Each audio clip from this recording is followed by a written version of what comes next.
In Abeokuta, where the sun blazed down on a bustling market square, where travelers come from different places, because of the various bus stops, there stood a food vendor's shack that everyone knew. The owner, Mama Kemi, was famous for her pepper soup and jollof rice, dishes so rich and flavorful that people traveled miles just to taste them. Her food store was modest but not too big, tucked near a busy junction where traders, bus drivers, and shoppers crossed paths. Yet, the crowds were enormous.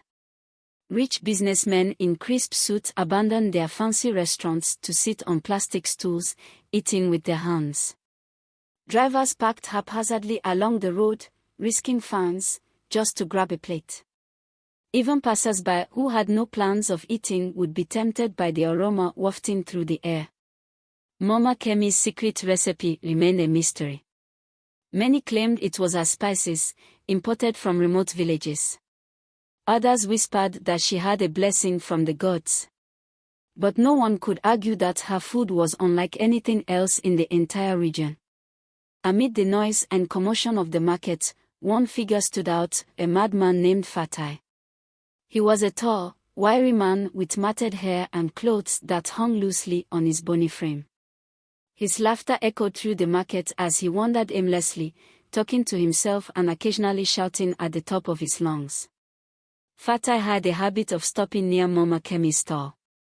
While the crowd jostled to be served, he would stand at a distance, pointing his long, bony finger and laughing hysterically.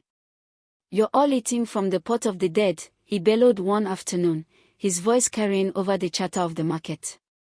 "Do you hear me? The pot of the dead."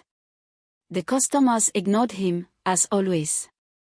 To them, Fatai was just a madman with strange ramblings. What did he know about food or anything else for that matter? But there was something unsettling about the way he laughed. It wasn't the usual cackle of a man lost in his own world. It was sharp and deliberate, as if he knew something no one else did. Despite Fatai's persistent warnings, no one paid him any attention, not even Mama Kemi. She would often laugh off his ramblings, brushing them aside as the nonsense of a madman.